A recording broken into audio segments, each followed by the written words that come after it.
Hello, Hockey World. How are you guys doing today? We're excited to get into stuff. We have a lot going on. We have new divisional names. We've got the World Juniors. But first, we've got Russ with something to say.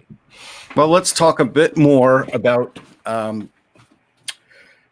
basically the Philadelphia Eagles game. You know, they tanked the game, and it's still a thing. And right now, well, yesterday, Sal Paolantonio apparently interviewed with NJ.com, and let's be real, NJ.com is always sensationalistic. We know that, but well, they probably people don't know, but we do. I mean, we do. It is. I'm letting people know. That's true. Yeah, I'm letting people know it is sensationalistic. Not terrible. It's they have a lot of good writers there, but that's their edge. Yeah. And so Paolantonio, who tends to be dramatic, I've met the guy. He's a good guy, and he's a great reporter.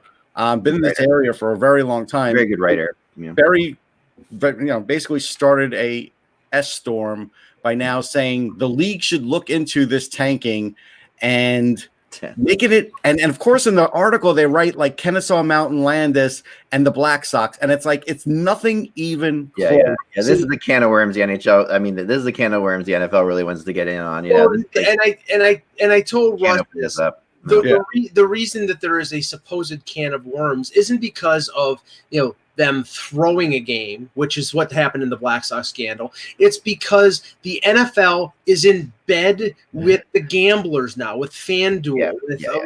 So what was the big scandal here? Well, and Mason Rudolph, who's the backup quarterback for Pittsburgh.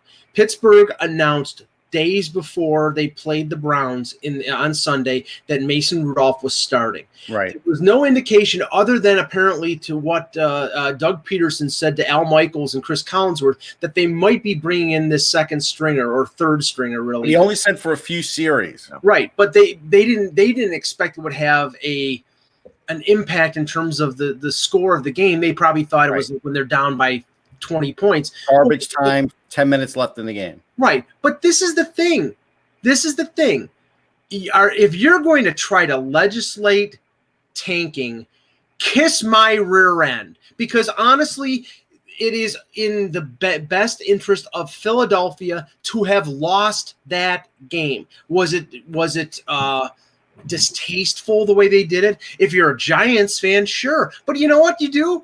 Next time the Eagles need the Giants to win, lose, Giants. There's your revenge. I mean, look, I had just gone on a little rant on Sirius, but I said if Eli Manning was expecting the Eagles to do him a favor, he's stupid. If Joe Judge was expecting the Eagles to do him a favor, he's stupid. If anybody expects the Eagles to operate however they want to operate because Jeffrey Lurie owns the team, then don't watch them, don't write about them, don't bet on them, and don't be a fan. Yeah, it's up to the owner of the team what they want to do. I mean, you can never complain about not making playoffs because someone else didn't help you out. That's right.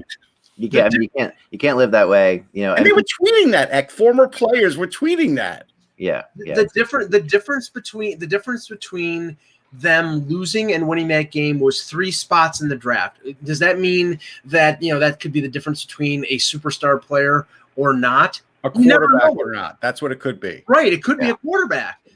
So I mean, honestly, the Philadelphia Eagles, they can't throw games, but they have a responsibility to themselves and to their fan base to do the best that they can for their own organization. And if New York Giants, if you don't like what happened, win more games. Yeah, I think breaking hockey news. Let's get into something because I want to start this. Yeah, that's fine. Let's go to hockey. Let's go right to it because we have some breaking stuff going on right now. Go ahead. Hello, Hockey World. It is Tuesday, January 5th, 2021. I'm Michael Agello, and he got it right. I did. Russ Cohen from Sportsology. And I'm Eklund. And welcome to HockeyBuzzcast on HockeyBuzz.com. This is the podcast that comes every Monday through Friday at this time to fill you in the comings and goings in the hockey world. And we have a couple hirings for the Seattle Kraken just in the last 10 minutes here. They are excited to welcome Jason Botterill as assistant general manager. Yeah. And Norm MacGyver as director of player personnel. Yeah, former assistant GM of the Pittsburgh Penguins, former GM of the Buffalo Sabres. Yep. For Botterill. Now, this is under Ron Francis. I mean, Botterill's well liked in the hockey community. Smart guy. He is a smart guy. Yeah, I wonder, and I openly wonder how much of his issues in Buffalo was ownership related as opposed to what he was able to do. I personally think that he was handcuffed at times by the Pagulas.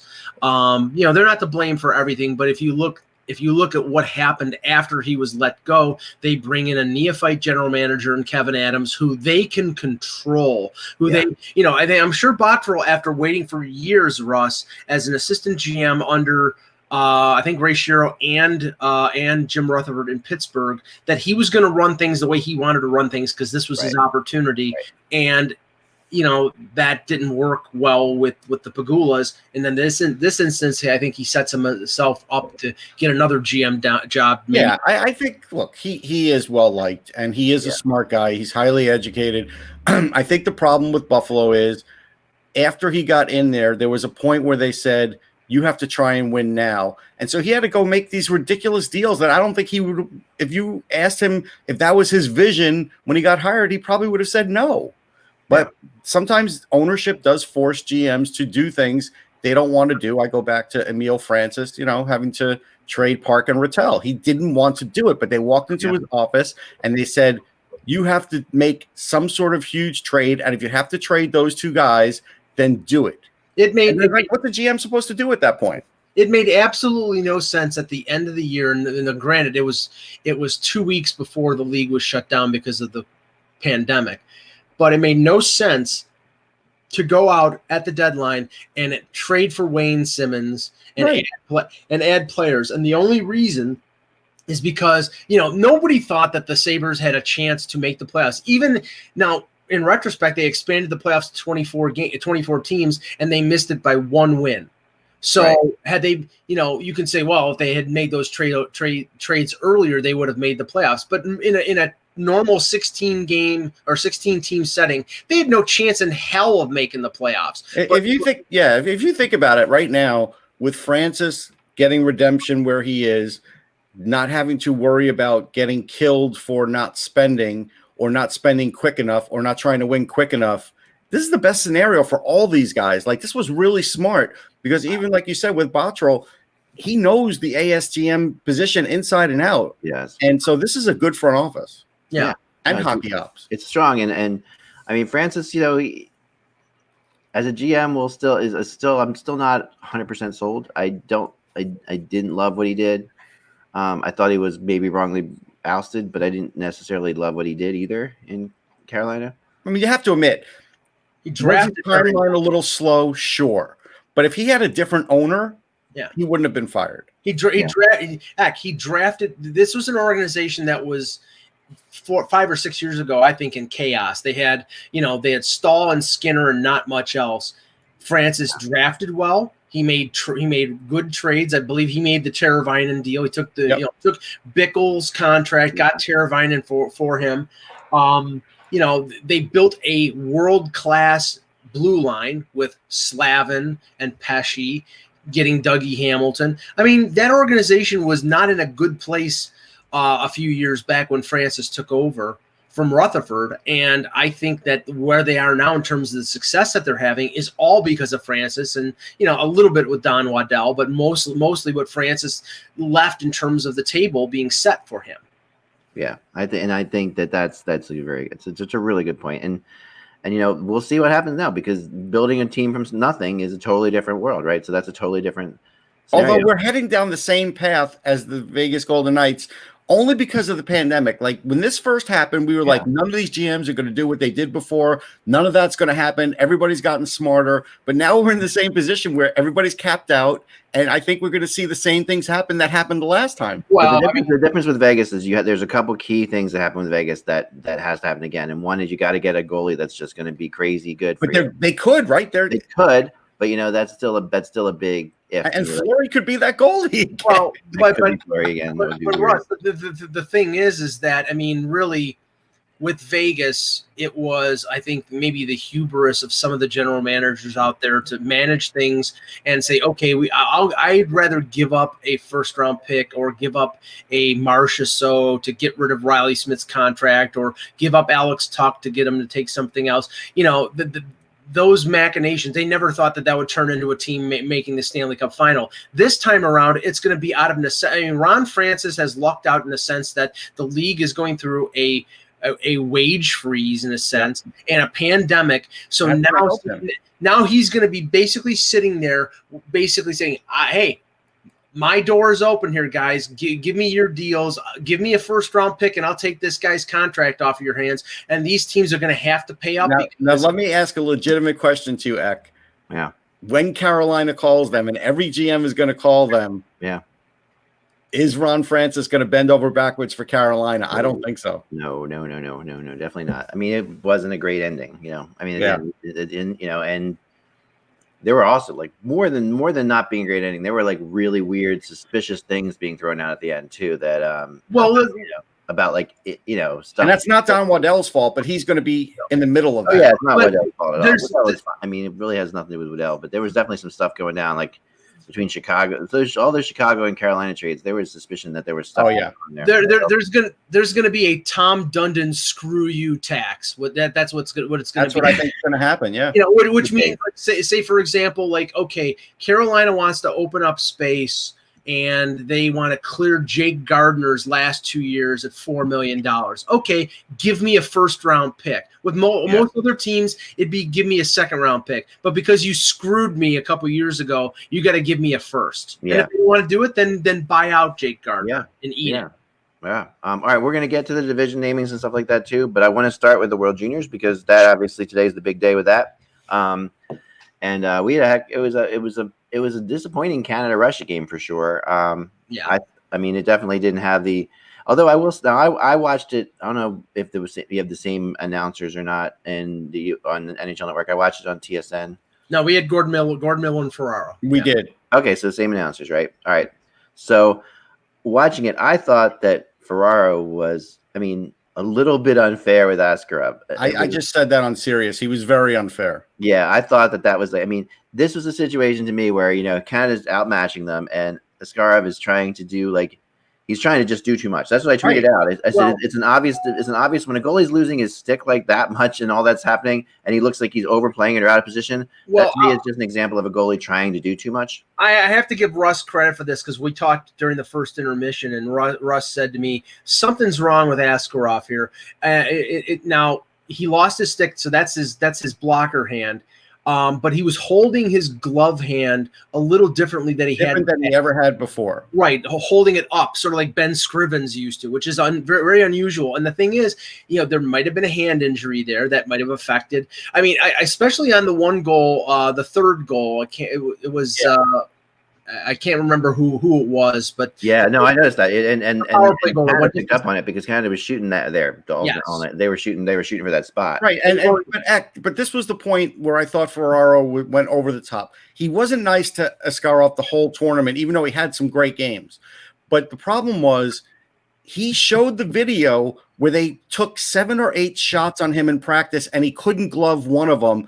And I told Mike, you were there in 04 Flyers, Leafs, and Belfour had a bad hand, and he played, and he couldn't grip it either. Yeah. And it happens to goalies, and they do play hurt. And I think there was a chance he played hurt.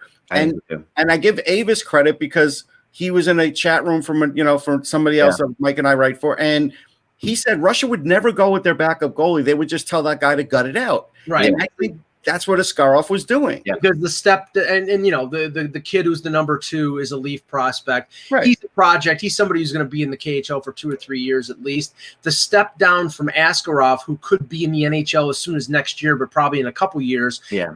And him in an elimination or a chance to get to the gold medal game, you're going to tell your number 1 goalie to tough it out. Yeah, there was not. And we don't know that there was an injury. I'm just saying there might have been. It looked like there was. I was wondering about. Even Avis said he thought there might have been too. I haven't seen him holding his glove. I didn't look at the video, and I did notice him holding his glove really high, and I thought that was just his thing. It wasn't normal. Yeah, because if it wasn't, it was no question. It was weird. I hate that glove. That's a really tough thing to do as a goalie because it's much easier to go up than it is to go down.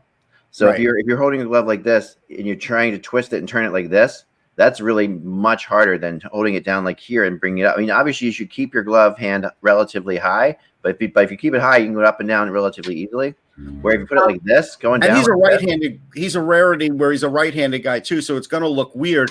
But the other thing is, so yeah, he might have had a bad game, but his team didn't score anything. No, his team was terrible in front of him, and then he actually, I thought he gave up 7 goals either. Well, right in the third period and at times in the second period, he was really good. Actually, made some big saves too. The one point that Ferraro made that I thought was apt was the fact that the Russians unusually, I think they have 3 or 4 18-year-old defensemen. Yeah. And usually they have the more experienced 19-year-old guys, but this time around Larionov and the Russian organization chose younger defensemen, which means they'll be back next year, but it also means that they're going to make youthful mistakes. And they did, and Canada full marks for the victory. I think they attacked them, jumped on them early, got that new hook goal really early. I think put Russia behind the 8 ball, and then Russia never really recovered. That's true. But the other thing was with Ferraro. So even when Askarov makes a great save on a penalty shot. I mean, a great save. Cousins did everything he could on that, and the leg extension was great. Yeah. All Ferraro said was, "Oh yeah, that puck caught the inside of his skate." He couldn't even say it was a great save. I was like, "Can you give this kid any credit?" And they were acting like, like they had never seen this at any level of hockey before, ever in the history of time, and they've seen a goalie make mistakes like this. I know. Like, come on, we've seen this before, and this is, you're watching. First of all, you're watching kids play. Secondly, you're watching, him playing against like a team of completely and utterly, all-stars in Canada, and he's trying to do too much. He's simply trying to do too much. Yeah. He probably is hurt. Do you remember Andre Fleury's gaff? Imagine if Twitter was around. Fleury's a good example because there were some times, man. Remember some of the Fleury Flyers series? The Penguins versus where Fleury was just horrendous. If there was Twitter, people would have destroyed him. Oh, I know, and it was, yet Fleury goes on. I think it was just completely crazy unfair. And I thought, and again, I understand TSN is broadcasting to a Canadian audience. They're paying big money for that tournament, so they're going to be pro-Canadian. I get that, but I thought being a little too effusive in their praise of Devin Levi. I don't think he made 1 or 2 really good stops. He didn't face a ton of really tough opportunities by Russia until the game was 4-0. And of course, the graphic at the end of the game is what I said yesterday, Russ. I think it was his 3rd shutout of the tournament. Yeah. He tied Justin Pogge. I know, but I think he's better than Pogge. I've seen them both, so I think he's better than Pogge, but he is seemingly coming out of the woodwork here to be the best goalie in the tournament. Like he has the best save time. He's been solid, and it's not always the easiest thing to play in front of it behind a team like that because for Canada especially. Yeah, for Canada, where you're not getting a lot of shots against you, and you're sitting there and occasionally there might be a great chance against you, and honestly it's tough. This is what Marty Brodeur made a living with in New Jersey and stuff like that. When you play against a team and behind a team that's that good defensively. And you're overmatching and you're winning. They haven't been behind once. Yeah. It's like that's a tough spot for a goalie to be in. You really can't. You're gonna. It's a great spot in that you're going to win games. And it's obviously better than getting killed. But at least Funky remembers the Marc-Andre Fleury meltdown. Because imagine if that were on Twitter, like that, they would have said the same things. I just didn't like the piling on Twitter. But the other thing was that was really bizarre. It was really. Colson played really hurt. He had a bad shoulder, and he was really gutting it out. I give him credit. My only other criticism is really of Larionov more than the players. Like Amirov, for some reason, kept shooting from the point, and the shot was not getting through. And at some point, you as the coach has to tell the guy, do something else. Put somebody else on the point. Do something different. That's the one thing about Larionov. He didn't make many changes in games that they were losing in this entire tournament. Well, he really is like the old school Russian coach. Yeah. He really is. After we talk about U.S. Finland, I got a bone to pick about some of the post game awards but let's talk about the other game first. Let's finish off Canada looked fantastic, and they just obviously they're the favorite. They're on another level basically. But here we go. The U.S. Finland game. This was kind of what you expected. I thought it was basically you could have almost predicted this kind of game to achieve, because this is the thing with U.S. Finland to me.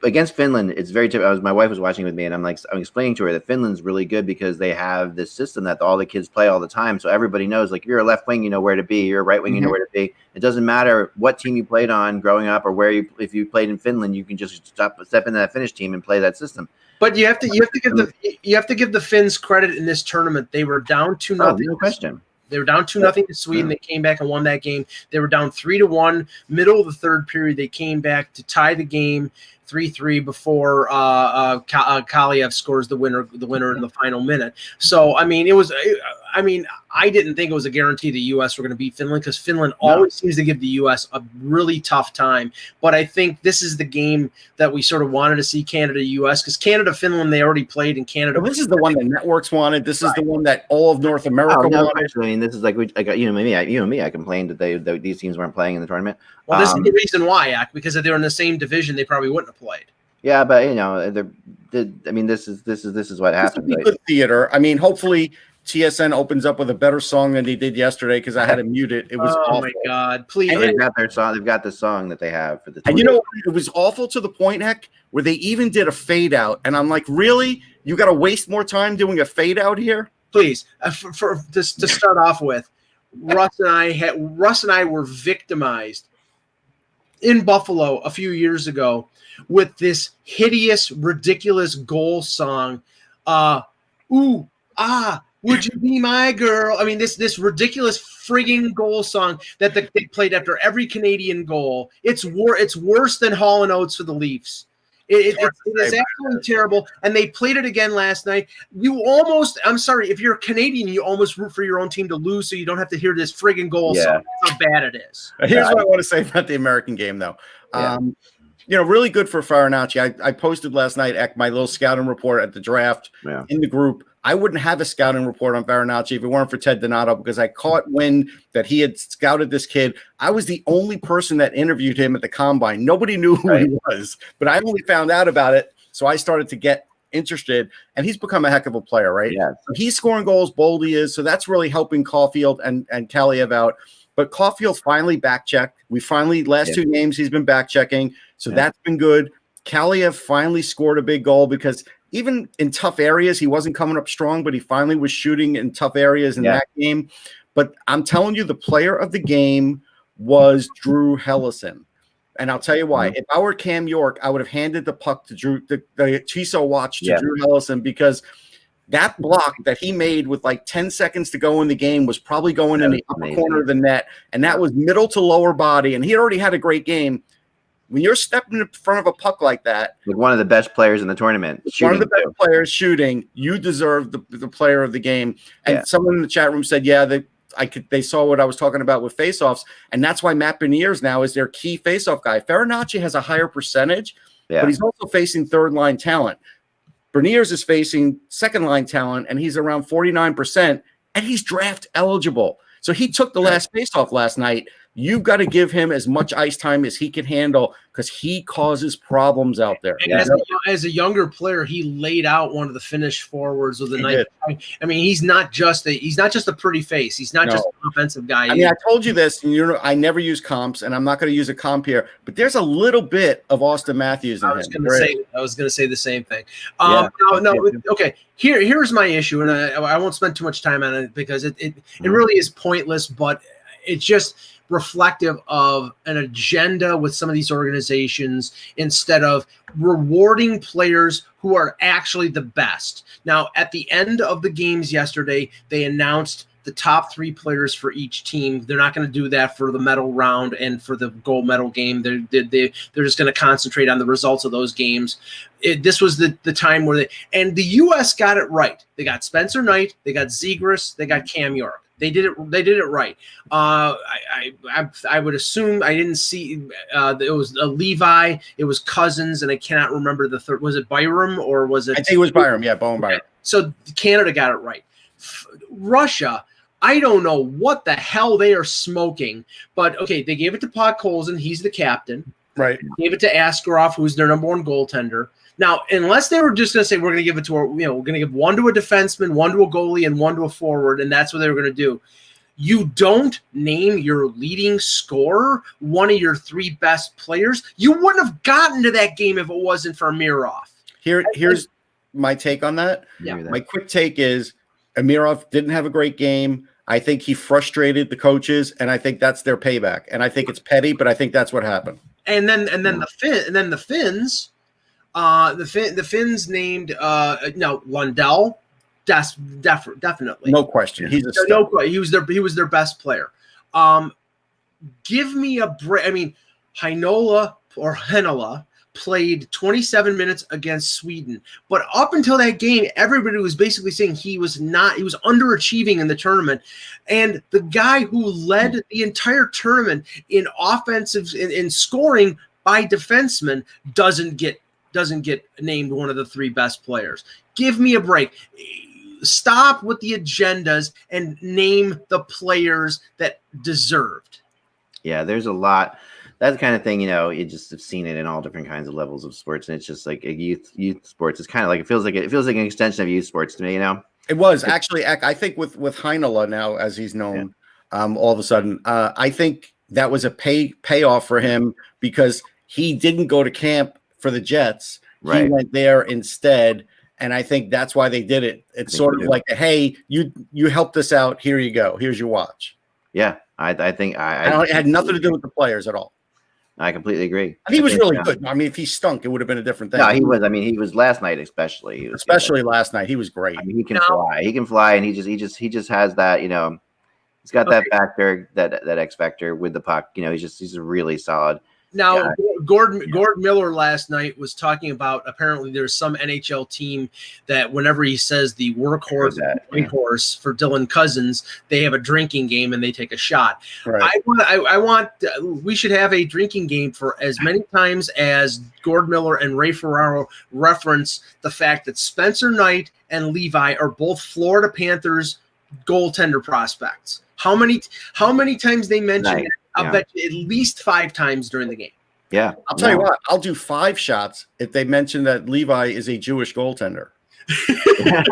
Yeah, that's a good one. That's true. Shots of what though, Ross? Where he makes cartoon balloons in town. I do have a bottle of Manischewitz. I'll tell you what it'll be. It'll be Fireball because that's what's in my fridge. My parents let me drink Manischewitz Concord when I was a kid. There you go. That's like shoe polish. Yeah, right. Yeah, there you go. I mean, I think that the funny thing about like Finland to me that watching it is the U.S. gets that first goal, and then it's so like typically Finnish that they score immediately. Like they don't give any offense at all. And then their whole game is designed to keep it tied. Like no matter what they do, the strategy they have, because they have like 3 strategies: one when they're ahead, one when they're behind, and one when they're tied. The whole thing gears towards keeping it tied. Yeah. Like, and they come out and they play. That team must play that country. I love to the stat of the amount of minutes that country plays games that are tied. It's just incredible. Like, but you know what, Ak? I mean, I did pick up this year on the Finns being a lot less Finnish in the sense that I don't think that they're playing that shutdown style as much anymore, because now you see Laine, you see Puljärvi, you see Lundell. They're generating. They have too many skilled guys. Well, they always have those guys because those are the guys that they need when they're behind, right? They have those guys they put in, those guys play. But where you see what's really Finnish about the Finns is the amount of chances. The amount of point shots that the U.S. had last night was almost none. Where the Finns are really fair. The Finns are really good. Their wingers are so good at picking up their defensive zone points, and it's just like that. That's the thing. Like you cannot generate. And then the U.S. like York and Sanderson, these guys love to like generate offense from the point. There was none of it last night. I mean, there really was. I mean, there wasn't really any of that last night.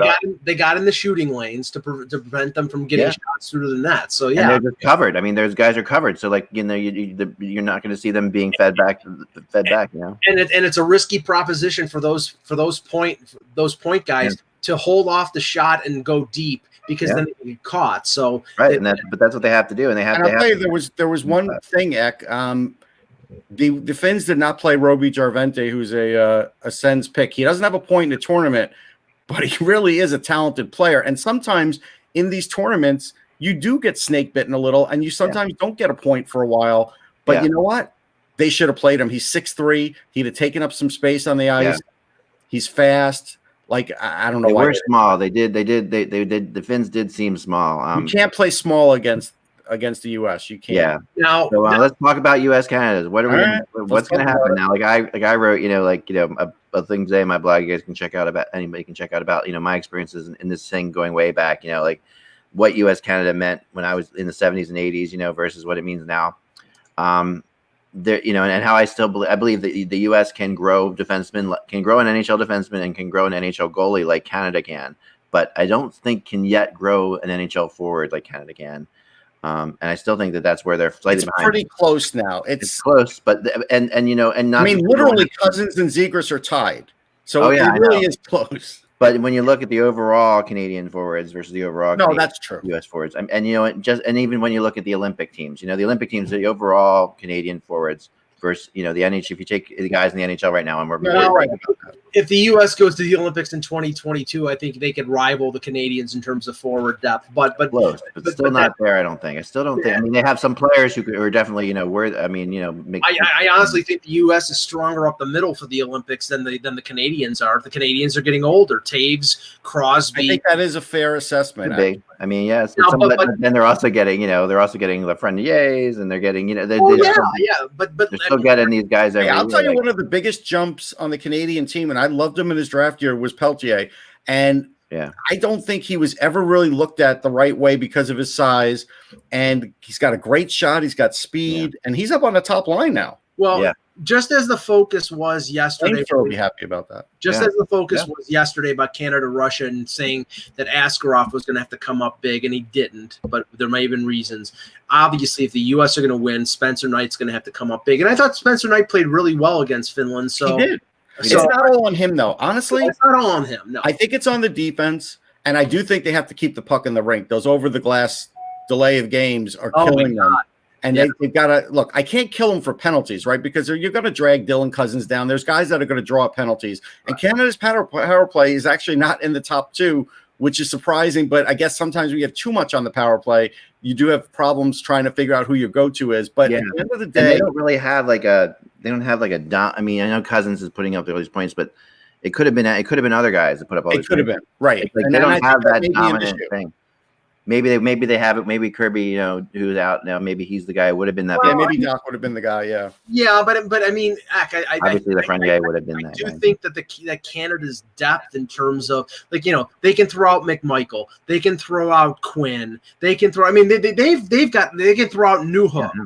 I mean, I think the U.S. has good talent, but I think defensively and I think up front, the Canadians are deeper. That's why I say, for the U.S. to be able to win, they're probably going to need Levi to give them a couple nice ones, and they're going to need Knight to play like Tyler Parsons did a few years ago. And if that happens, then they win the game. But Canada's going to be favored. I did post a picture up on Twitter from 2017 when I was in Montreal, because I literally took a cell phone shot of the celebration for me. Yeah. And I took it, right? And then I put it up on Twitter, and I went down and I did a bunch of interviews. But Darren Ravel, who's got like 1 million followers, retweeted that, and my phone started blowing up when I was doing these interviews. And I had no idea why. I'm like that much of an idiot. I didn't even think about it. And that was the last time they won gold. I don't feel as strongly about them winning gold this time, but they're definitely capable. But I think a big thing for them is, and I wrote about it on Sportsology, Jackson Lacombe, who they're using as a 7, and this is where I give Nate Lehman credit. Yeah. He is actually using the 7th guy. And Lacombe made that great pass to Farinacci. And actually for the last, I want to say 4 or 5 minutes of that third period, he might have been their best defenseman because he had the legs. And he's got a lot of talent. Anaheim knows how to draft defensemen, and he's one of them. And I thought, you know what? That's a really scary thing for Canada because they're not playing it that way. And if the U.S. can bring a fresh guy in who's offensively minded, it could make a difference in a game. Yeah, no, I agree. It's going to be, the U.S. is going to have to be a little bit. I mean, they made some stupid mistakes in the third period last night too. That Canada would just eat up. And they didn't get. And not saying they got away with it because there's the 2 delay game penalties. You can't do that. You can't. they talked in the beginning of that how the U.S. had only been shorthanded like 5 times in the tournament or whatever. They were shorthanded more than that last night. It was just everybody's crazy. asking if we predict a shootout. I don't think they have a Troy Terry on that team, but if I was going to use anybody, I would use Zegras. Yeah, I think Zegras is like just the confidence is so high right now. He's playing as he's playing as a confident player. I mean, he is a great player, but he's just playing. He's a great player who's playing with confidence. It's really tough to top that. He's just where he is. I mean, I thought York had a rough third period last night for sure. Yeah, it wasn't his best time out there. I agree with you on that. He just missed the.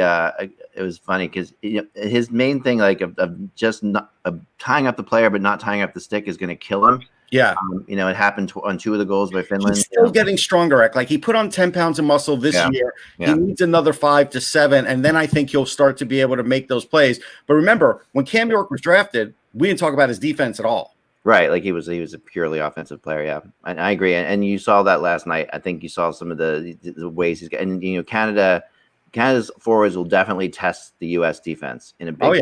That's going to be now. And the whole key, honestly, to me, is can the U.S. get out on them? Can they get a goal? Can they get a goal or two? Can they get a 1-goal lead or a 2-goal lead? In some ways, do we have to see how Canada reacts to that? Because I expect they haven't trailed in the tournament at all. Haven't trailed in the tournament, so now how will they react? Let's get out on top of them. I was gonna say I expect Braden Schneider and Caden Gooley to pound on guys like Caulfield and Zegras, and really try and knock them down and keep them out of it. Now the U.S. can do the same thing, but Canada's got a bigger team. But the U.S. can pick on smaller guys, and maybe they'll try and do that too. They can match up that way. I mean, Canada's defense is a little better, though. At the end of the day, their defense is a little better. The U.S. still does have a little bit of a face-off problem. There's no questions Cousins is better than anybody they have. But I got to tell you, if they match up Beniers against Cousins, I think that would be a tough matchup for Cousins. Only because Beniers, there's something about this kid that he rises to the occasion. And so he might not be putting in a lot of points, but you can see he's doing a lot of other things. Yeah. End of the day, I don't want this team relying on that third line. Farinacci's hot, and he's got like 4 goals in 5 games, but you can't rely on a third line against Canada to be the line that does it. I would hope it would be one of the top 2 lines. Turcotte has played better, I felt like, as the series went on. So I thought last night's game was maybe his best game. Yeah, I thought it was too. And it was a big goal to get in the beginning because there was there were moments where Finland just dominated that game last night.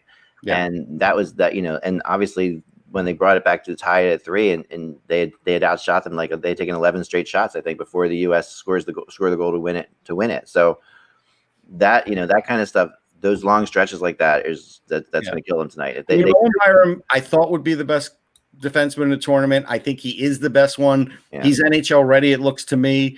And so he's a weapon. And you know what? We don't talk about his offense a lot, but he's got a shot, man. When he uncorks his shot, it's something. And he could do it quickly. He doesn't need much space. Yeah. So he's that guy that's dangerous because you don't even think about him because honestly, Canada's not really getting points from their blue line. They're getting it because they have unbelievable forwards. The U.S. gets more contribution from their blue line, it seems, but it's one game now. Now you're literally just matching it up for one game. Yeah, and it's great, and it's interesting to see. I mean, they haven't played each other, but a lot of these guys have played this game before. There's a lot of history between a lot of players on both these teams who have played, U.S. versus Canada in different tournaments their whole lives.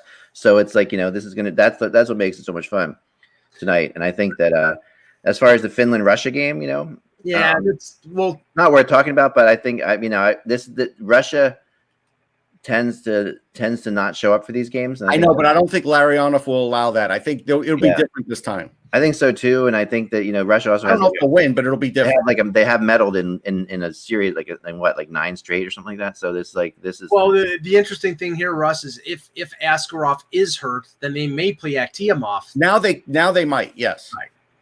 We'll see. I mean. But again, if it's only a slight injury that just happens to be throwing him off, they're still going to throw him in there. Right. Yeah, that's the way they operate. Obviously, like you said, he's levels above. So if half of him is better than your backup, you're still going to go with him. I mean, let's talk about Spencer Knight just for a minute. When people were overreacting to, hey, we should have Dustin Wolf in there. Do you really think Dustin Wolf would have won that game against Finland? I like him, but I don't think he would have. No. Yeah. No, it was good to see. I was happy to see his Knight get that, he's so confident right this moment. He had no confidence after his last loss, and Lehman did the right thing, and he threw him back in there, and he knows him. Look, he he plays against them in college hockey. Like he knows them. That was an advantage for the coach actually knowing the player for years. Yeah, I mean, and last thing on the World Juniors before we move on. Do any of these players know what watches are? That they're winning these watches. I mean, do they have any idea what a watch is? Like, I mean, give them a rotary phone. You might as well be giving them a rotary phone. Are you saying so? If it's a digital watch, they know how to tell time, and if it's not, they don't. If right, they don't know how to tell time. I mean, these watches are absolutely Father's Day presents to their dads. Well, wait a second. They're also if it's they're I'm not gonna look on eBay. If they're not giving them a watch, they're giving them a wallet. Nobody uses a wallet anymore. Yeah, right. Another thing, like what era are we living in here? Okay, but we have to go back to they were giving out razors to kids who don't have facial hair. Right? They did that for a while. Yes. Your razors. There you go. That's something. I mean, honestly, what would you give them? A custom phone case? A custom phone case. Like what would you? iPhone. Honestly, give them a friggin' new iPhone. That's what they want. True. That's what they would want, or an Xbox. My gosh, or how about a PS5? There you go. Now you're see, that's the problem. PS5 was in such high demand. Look, no, actually.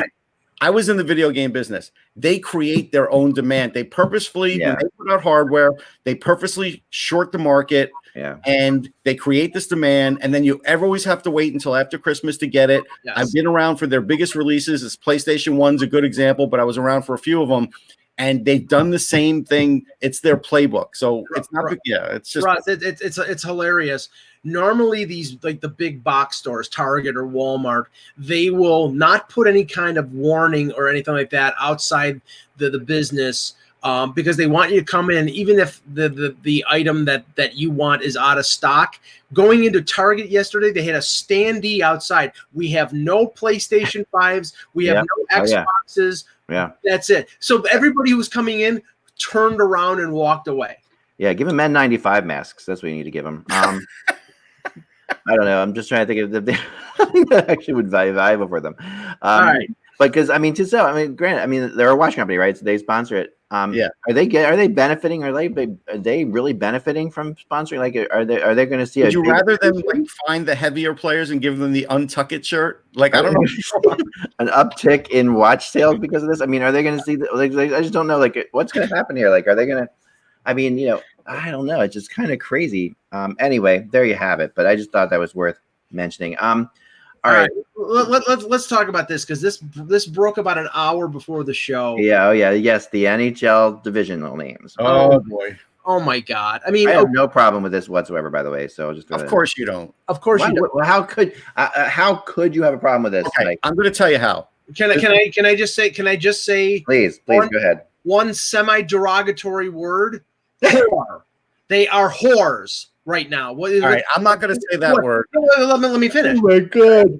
Let me finish. Sorry, I didn't mean to yawn, but geez. In this current context, I understand why they're doing it, but the precedent is terrible. Now, what are we going to have? The Enterprise Rent-A-Car Stanley Cup final?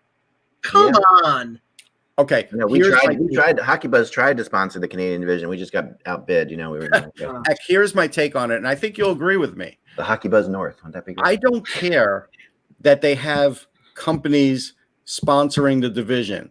What I care about is the fact that, and I was told about this from a league official years and years ago, when they moved away from the Patrick and the Adams and everything else, there was a storm inside of the NHL because they felt like they were losing their history. Tradition. Right?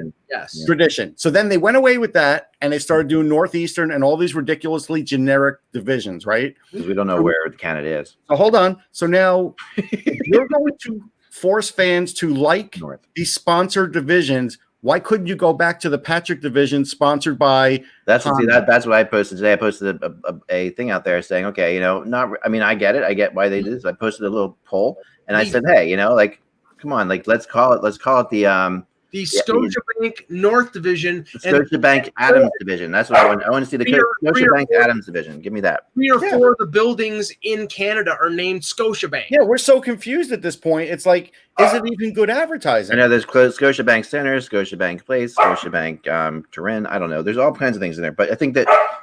Okay, I can tell you, I will never write it. I am never going to write the names of these divisions ever. No, and I mean, but I get it. I mean, my gosh, they're not whoring themselves out when they don't have any money to start with. I mean, it's like this is like I don't mind them making Yeah. money, but go back to your past and bring that back. You could have corrected a mistake, and I think every Right. fan would have been okay with it, even Mike. It would have been more fun, at least. I mean, to me, it would have been fun. We're doing this already, and do we? Like I say, do we need to know? Do we need to know where these things are located? We know that LA is in the West. We do know that. We know that that's the West. We know Canada's north of us. Am I going to go buy a Honda Civic because my favorite team's in that division? No. I got a bone to pick with Honda. I It makes me angry. Mass Mutual because that's the Mass Mutual East Division. Yeah, the Mass Mutual is I don't know what that means, but I know our mutual mass is pretty heavy. I don't know. Mass Mutual's insurance company. Oh, it's insurance. That's an insurance company. Yep. So it's in Massachusetts then. Yeah. It's got 3 dots as their logo. Because I was putting on my blog today, I put up the logos, trying to find the excitement of the logo. The logo of Mass Mutuals are so they're a wicked, they're a wicked good insurance agency. Is that what you're telling me? Yes. But I think Mass Mutual. I mean, it's fine. I mean, I have no problem with this at all. Like, I get it. I get why they're doing it. I do agree that they could have had more fun with it. But they're not like this. I mean, they have to make money somehow. They do. Let me ask you this, Ek. So now you're not gonna make money with Russ and I like sitting there twiddling our thumbs as like that's 2 of the 50 people in the arena. It's like not gonna work. But okay, so let's just say, as an example, this isn't just a 1-year deal because I don't think it's just a 1-year deal. They say it is. They're very specific about it. Yeah, we'll see. Yeah, we'll see. We'll see if it is. Mm-hmm. But let's just say if there was an All-Star game this year, would you buy a jersey with that patch that says, I don't know, North Division sponsored by Honda? I would not. Yeah, I don't think there'll be a patch like that anyway. I don't think. Well, there's not going to be an All-Star game. No, if there was an All-Star game, there would have been a patch that. Will they offer? I mean, will when they raise the banner next year, will be like the Scotiabank North Division champions. The Maple Leafs will raise to their arena. I don't know. I mean, I don't know about that, but that's where you might see it. That's where you'd have problems. That's where I'd have problems with it. But I think that I get it. I mean, Tang division and the Orange Tang division. No. Yeah, the why not? Like I said, the Hockey Buzz, Great White North. I would not change my middle name to Civic for $1 million. No, they should have gone to at least if they're going to go north, go Great White North or something. Give us something fun. North is just north. Yeah. North is not like. I mean, just do something. I mean, to me, this is great. And the weird thing about it is they are very specific in how they're being named. They are the Scotiabank NHL North Division. The NHL's in there too, by the way. So if you look at the way the NHL with the little wrote out the mission statement for Mass Mutual. I don't care. Life insurance, policy, retirement, and investment services. If you have a Mass Mutual for over 48 hours, to see a doctor. All right. So yeah, I think to me, like they could have. I mean, it is the Mass Mutual NHL, whatever. I understand why the NHL did it. I do too.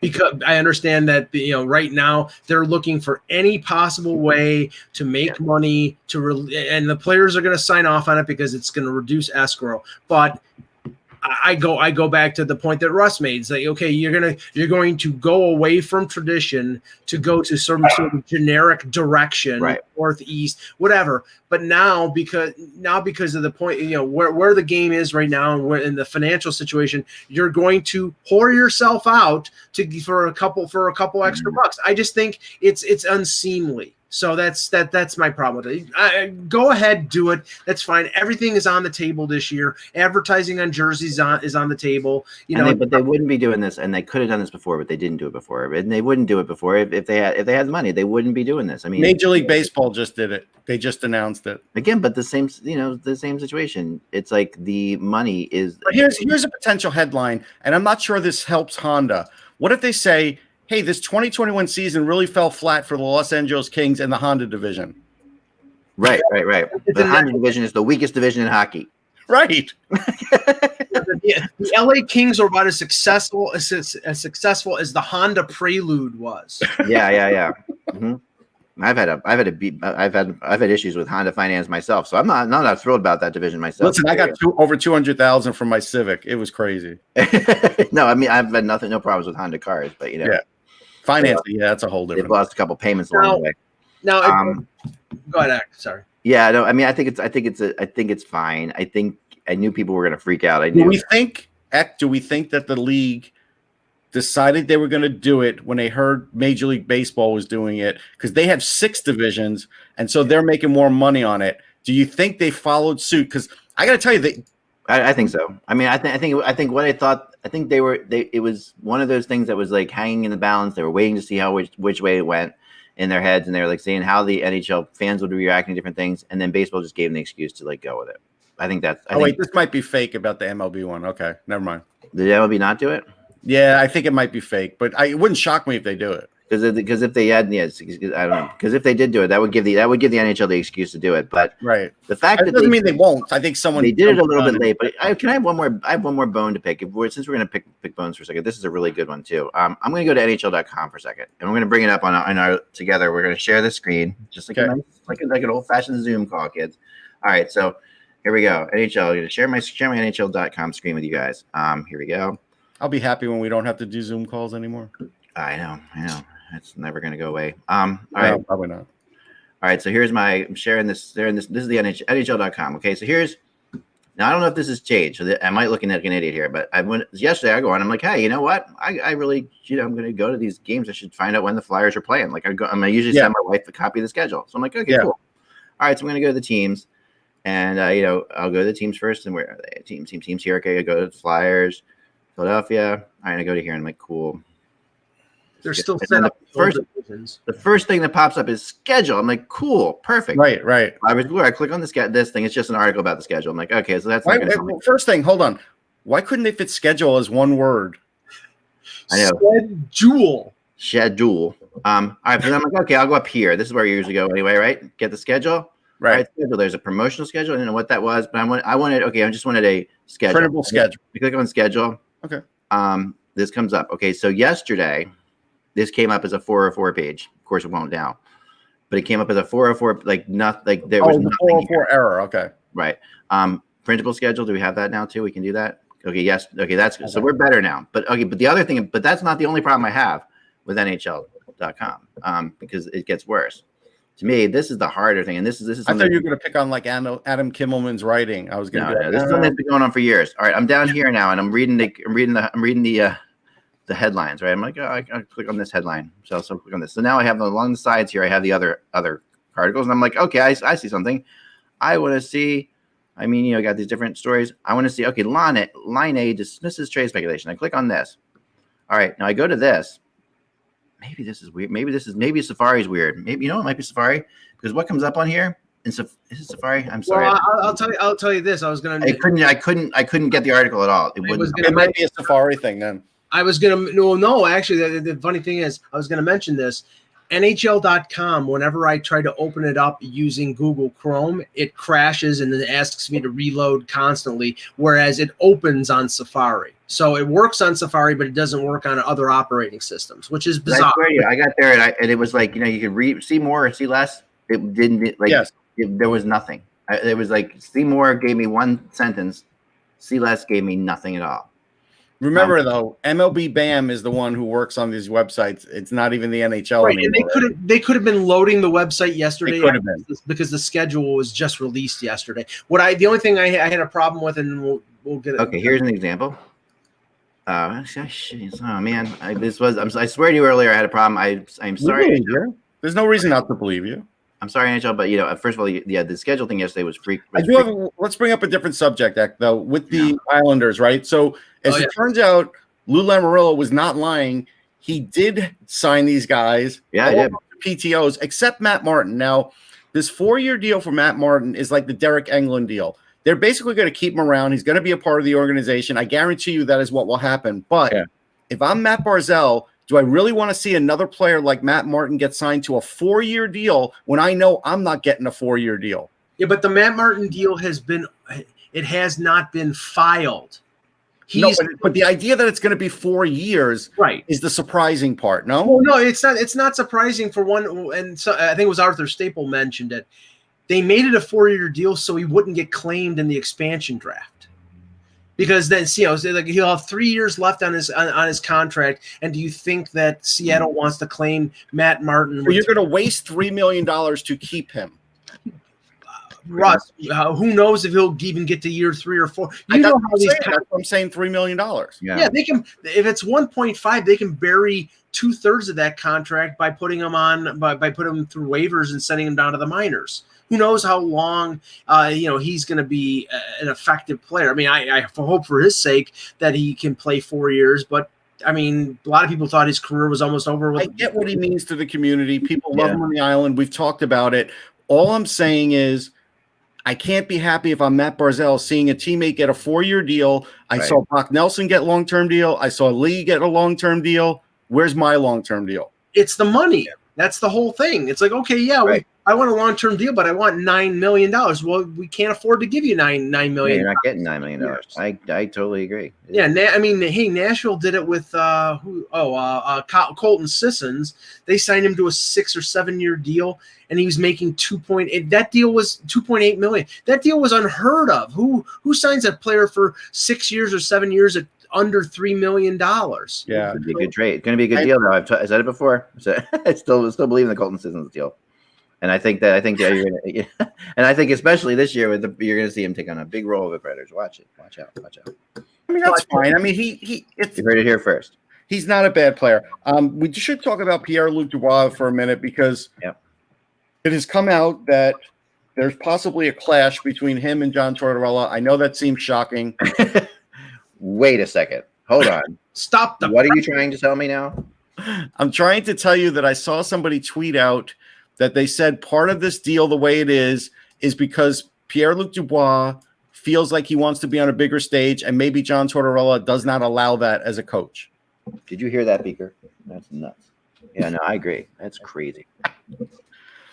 I mean, yeah, it's so funny. Like that, it's so predictable. I mean, let's be fair to Tortorella. Tortorella's gotten better at this to a degree. Like, I know he's a tough guy to deal with for us, but he's gotten better with, I think, is dealing with players for the most part. I think so. People have told me he's improved at least. Oh, I think he has. And he's learned. He's he has to adjust to things like that. He's not a bad person at all, but he just has his style is really abrasive. But here's the issue. I'm looking it up right now, but I'm pretty sure Pierre-Luc Dubois was the leading scorer on the Blue Jackets last year, and I think he had 48 points. That's where it's right. I think you're right about that. Yeah, it's costing 49. It's costing Pierre-Luc Dubois in the core and in the the core of his career. He's 22 years old, so after this 2-year deal, he's going to have 2 years until unrestricted free agency, and he's making $5 million this year, next year. If he puts up similar point amounts, say 55, 60 points, he'll get good money. He's not going to get the money that he thinks he did. He's not going to get the same money that Matthews got or that even Ryan Johansson got because he's not putting up the points. No, and I think that's fair. And, like somebody said, hey, let's not put this all at the feet of Torts because it seems like Dubois wants this bigger stage, but Torts doesn't allow a bigger stage to anybody but him. Yeah. That's the way he does it. And sometimes that works and sometimes it doesn't. Yeah, you're absolutely right. Like Brad Richards didn't want a big stage, right? So it worked for him. Yeah. Same with LeCavier. He didn't love being on, the guy either. And so that's the same for him. But if you want to be that guy, especially if you're a young guy in the NHL, I, for one, if I'm a GM of the team, I want my guy to be like that. But this coach doesn't allow that. No, it doesn't. And, most organizations are going to be more than willing to pay their player what they're worth. I don't know because Columbus doesn't have a history of that. I mean, Panarin went for greener pastures. Rick Nash, after signing the big contract, they eventually moved him. Bobrovsky went for greener pastures. Probably one of Werenski or Seth Jones are going to leave because they can make more money. Murray got traded. So, I would say David Savard may have been the longest-term contract that played out his contract. Yeah, maybe, but was it like 5 years, 6 years, right? It was at least 4. I don't remember the exact term, but the whole point being is like these players would stay in Columbus if they would if the organization would show them the money, but they act as they are, which is a small market team, and they're limited in terms of resources. So I mean, if they would have signed, if they would have overpaid Dubois, that he would have stayed and you wouldn't have heard anything in terms of complaints about this. But they weren't going to do that. They were going to, they wanted him probably at a 7 or 8 year deal, but at their terms, at their money.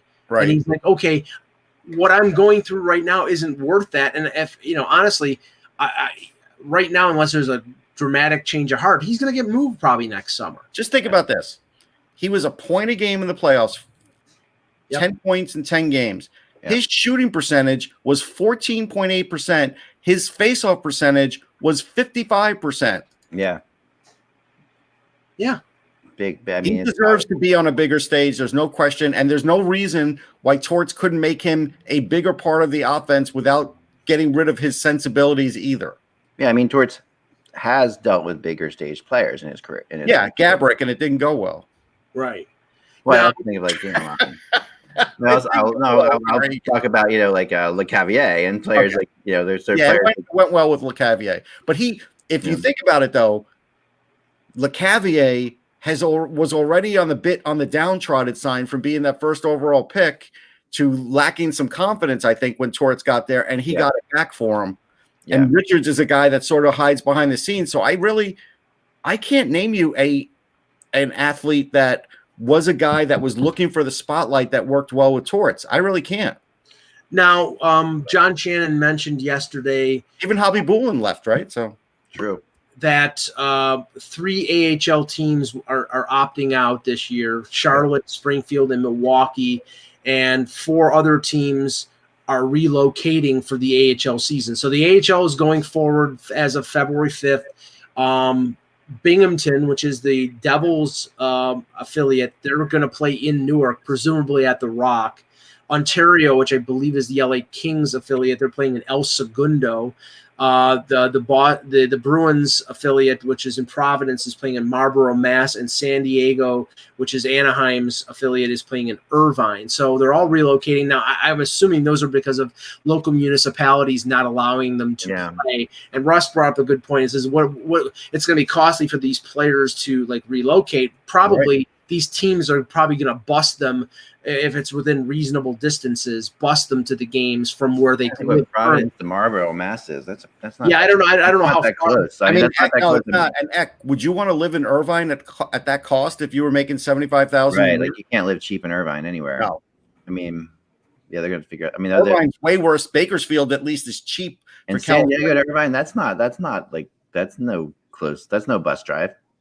I don't think it is, but I was only Irvine once. Providence to Marlboro, Mass is a less than an hour drive. So that's right. So I'm just checking San Diego. No, but that's San Diego less than an hour drive, but it depends what time you're doing that. I've done that drive. I mean, that's you're driving towards Boston, like everyone else. A 2-hour drive. San Diego to Irvine is an hour and 19 minutes, but there is a train, so maybe they'll have a rail pass for the year. That's there's a train from Portland to Boston. That's 2 hours in each direction for these guys. Yeah, maybe it's a train thing too, but I don't know. Maybe they'll get a group rate at the Motel 6, but and I do feel bad. Before you get started on the relocations, Mike, I do feel bad about. Let's talk about what's happened to Charlotte here. This is a team that won the Calder Cup. What, 3 years ago? Yeah. They've been obliterated now. Yeah, and that's a fan base. Those fans showed up there. I didn't realize that Carolina moved their AHL franchise, and now, I think they were Florida's, and now because Florida used to be in Portland, and now, they're not even playing at all this year. So it's a disaster for them. Yes. Yeah, that really puts a tough. I mean, teams like Nash and Milwaukee's obviously the Predators one. That's a tough one. Yeah. Yes. I wonder if those players will get loaned out. I wonder how that'll work. If they said that there was going to be certain circumstances where they were going to be split up amongst other teams, and there's an all Canadian division which are going to play against each other like 11 or 12 times, which is asinine. But I told you about the Canadian government and their ridiculousness when it comes to the border. Yeah, that's all you can do. So I mean, now this is the thing, and we mentioned this yesterday, and our good friend Frank Cervelli mentioned it on Twitter regarding the CHL situation. Right.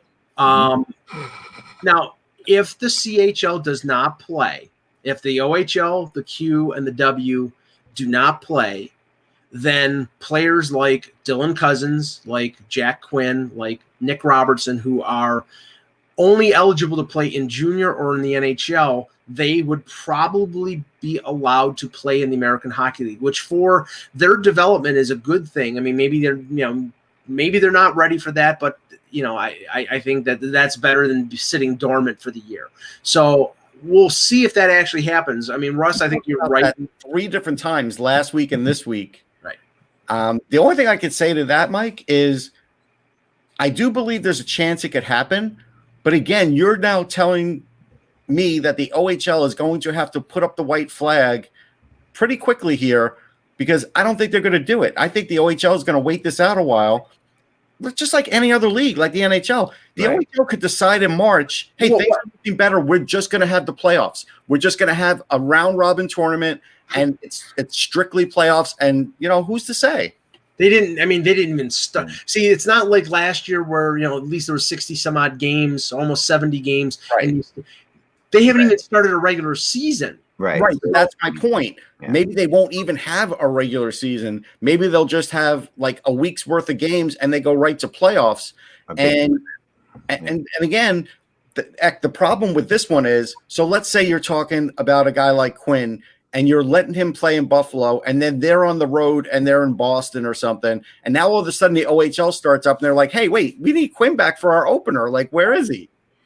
Yeah, you would think that they would have time, that there will be time to figure that out. Like that, you think that they would have enough time that the OHL is just not going to announce we're going to play next Tuesday. That they're going to have they would have a couple weeks out. I would think. I don't know if you've noticed, they have been very slow with the information in the OHL. Like they've literally been creeping along here. At least the Q played and then they stopped. Yeah. Well, Russ, remember one thing I think their last time we're running out of time here, so but I do think that the quarantine, that Canada has changed some of the rules for quarantining. That is true, and they're talking about that in the chat room. That's for sure. But here's the other thing. So there's an article that they're putting that Canada's waived the waiting. Right. Here's the thing about that it really came out today that I thought was kind of fascinating. Like when players are being brought up from the AHL, the NHL doesn't have a policy for this on quarantine, and they're basically saying they're coming. I thought there would be like 5 days or 7 days or something like that. They are basically saying it's a case by case situation, so they're allowed to do whatever they want. Right, especially with the call-ups from the American Hockey League. Right. It's not going to be something where these players are. I'm sure they're going to be tested, but if they need to call up somebody from the American Hockey League, they need them available right away, so they can't wait 7 days for a quarantine. They're going to let that happen. So that is probably fine, but at the same time, potentially awful. Like a potential disastrous situation, because you're bringing in, from one quarantine to another. I mean, that the NHL guys are going to quarantine pretty hardcore. But everybody, when you step down every other level, it's going to get less hardcore. I mean, it's gonna be, it's just the reality of it. Those guys are going to be quarantining the AHL, but not as much, and the OHL, whatever. You're going to see this. Yeah. So when those guys are jumping in from calling a quarantine in the AHL to an NHL team that's like really strictly quarantining, you could see issues there. They might sneak out and go to Chipotle. You never know. You never know, right? They might like Chipotle. I can't stand it. All right. Chipotle, like that's a guarantee. Hockey players liking Chipotle is a guarantee. That's Chipotle. I can't stand Chipotle. No, I don't mind them, but I like Pancheros better from those kinds of places. But I'm telling you, I have spoken to 1,000 players, and they're all. I like Moe's better than Chipotle. There you go. I like Moe's better too. All right, I'm with you. Yeah, Moe's no.